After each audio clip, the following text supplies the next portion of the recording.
Comment devenir fort mentalement lorsque tout s'écroule autour de vous? Comment devenir fort et le rester lorsque l'effondrement économique est déjà là? Comment devenir fort lorsqu'on veut absolument garder notre liberté? Salut les guerriers, vous savez que notre environnement social et économique est plutôt instable. Et on ne peut pas gérer les événements, mais on peut se gérer nous. En fait, il faut prendre des exemples d'hommes forts qui ont subi des situations effroyables et qui les ont surmontés. Et donc là, je vais te parler de James Bond. L'amiral James Bond Stockdale. À vous. Non, vas-y, à vous.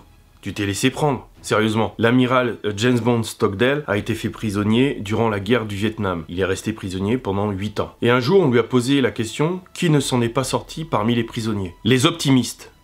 Oui, ceux qui se disaient, on est sorti d'ici Noël. Et Noël arrivait, et Noël passait. Puis, ils se disaient, on s'en sera sorti à Pâques. Et Pâques arrivait, et Pâques passait. Et puis, Thanksgiving.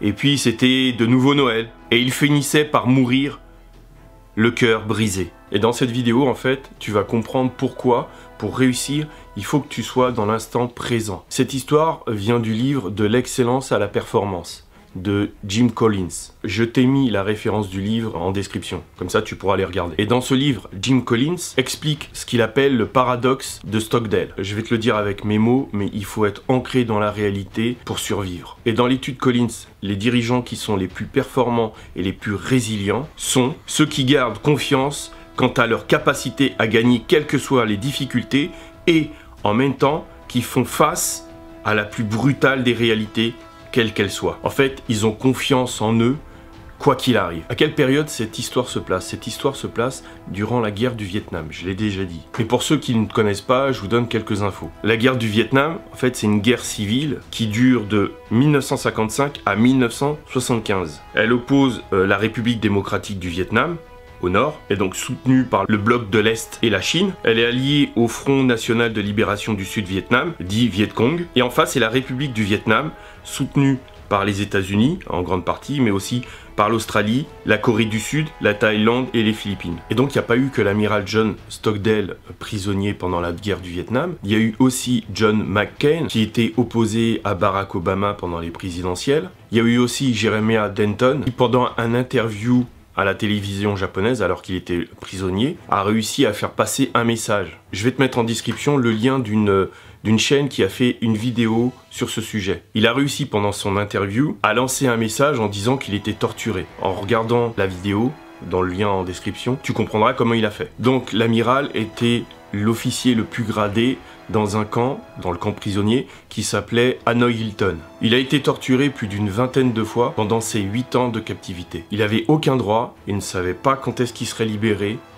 et il ne savait pas s'il reverrait sa famille. Et donc, face à l'incertitude, c'est dans le moment présent qu'il fallait qu'il se plonge, et pas dans des illusions. C'est ce qui lui a permis de résister. Même si la réalité est super dure à encaisser, il faut l'encaisser pour pouvoir avancer. Là, on est dans une période où économiquement, c'est pas top. Je sais que dans quelques années, il y a plusieurs entreprises, il y a des milliers d'entreprises qui vont faire faillite. Je me doute bien qu'il va y avoir énormément de conflits sociaux. Il va falloir vivre avec la pandémie mondiale. Et donc, ça sert à rien de vivre dans l'illusion qu'on va revenir à la vie d'avant. C'est terminé. Notre réalité, elle est maintenant. Et donc, quand tout le monde se disait qu'il sortirait pour Noël, lui, ce qu'il disait, on ne sortira pas pour Noël. Il voulait pas être dans l'illusion. Il ne voulait pas que ses camarades soient dans l'illusion. Et c'est ce qu'il disait aux autres prisonniers. Il leur disait, mettez-vous ça dans le crâne. On ne sait pas quand est-ce que la pandémie prendra fin, mais c'est pas notre affaire. On n'a pas les compétences de prévisionniste. On n'est pas là pour regarder la météo. On est là pour être ancré dans la réalité. De mon point de vue, pour se dire que la pandémie, ce sera pour toujours. C'est plus facile à vivre. Si tu te dis que ce sera pour toujours, que l'effondrement, c'est déjà là, si tu te débarrasses des illusions et que tu ancres bien le fait que la pandémie va durer des années et des années, que l'effondrement économique est déjà là et que ça va durer très longtemps, t'es obligé de t'ancrer dans ta réalité. T'es obligé de te dire, la réalité c'est comme ça, il faut que j'avance comme ça et que je prends ça en compte et j'avance. Ça va t'obliger à utiliser les solutions qui sont actuellement à ta disposition. Tu vas pas essayer de te projeter et de te dire quand ça ce sera disponible, j'en bénéficierai. Tu vas utiliser les outils qui sont à ta portée pour atteindre tes objectifs. Pour Stockdale, survivre, c'était d'abord agir, puis organiser des réseaux de communication et de résistance au sein de la prison. Et en fait, il le fait vraiment avec beaucoup de détermination parce qu'il se dit qu'il est là pour longtemps. Il prévoit pas de partir à 2-3 mois. Il sait qu'il est là pour un bon moment, ce qui lui permet de se concentrer uniquement sur ce qu'il a à faire. Il ne comptait pas être libéré avant un moment, il ne comptait pas sur la clémence de ses geôliers et il ne comptait pas sur de l'aide extérieure. Il comptait sur lui-même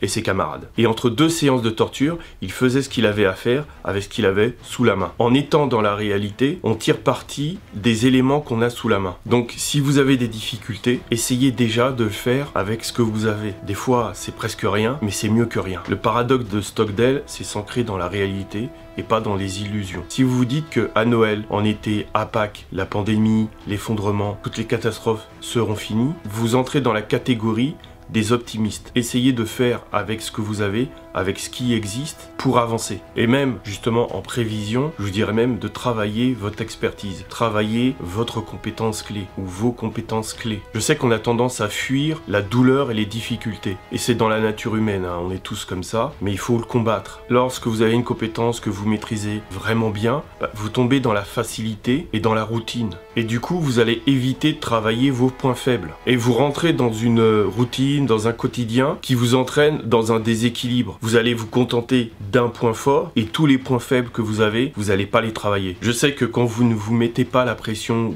ou personne ne vous met la pression, eh bien la compétence ou les compétences qu'on pourrait avoir, eh bien on leur accorde moins d'importance. Alors que accumuler 1, 2, 3 compétences clés, ça peut être important, ça peut vous aider à surmonter votre réalité. Et malheureusement, si on ne fait pas attention à son environnement, on a tendance à copier ceux qui ne font rien aussi. Parce que instinctivement, on va pas rentrer dans la phase de démarrage pour avoir une nouvelle compétence qui pourrait nous aider à survivre. On va se trouver des excuses pour ne rien faire. Il faut aller à contre-courant de nos tendances naturelles. Lorsque la réalité frappera encore plus fort, avoir pris de l'avance vous aidera. Faites un bilan de vos faiblesses, faites un bilan de toutes vos failles et ensuite ne lâchez rien. Concentrez-vous pour diminuer ces faiblesses. Si vous avez que 1 heure de temps libre par jour, profitez-en, ce sera mieux que rien. Ce sera mieux que 10 ans de flemmardise. Parce que lorsque vous aurez besoin de toutes vos compétences pour rebondir, pour faire face à la réalité, vous serez content. J'espère que cette vidéo sur les paradoxes de Stockdale aura pu vous aider. Pensez à vous abonner et mettre la petite cloche, partagez la vidéo. N'hésitez pas à vous inscrire dans mes emails privés. J'envoie de temps en temps, rarement, mais bon, je fais ce que je peux, des emails pour atteindre vos objectifs. Et comme à chaque fois, les ancêtres protègent, serrez les rangs et restez unis.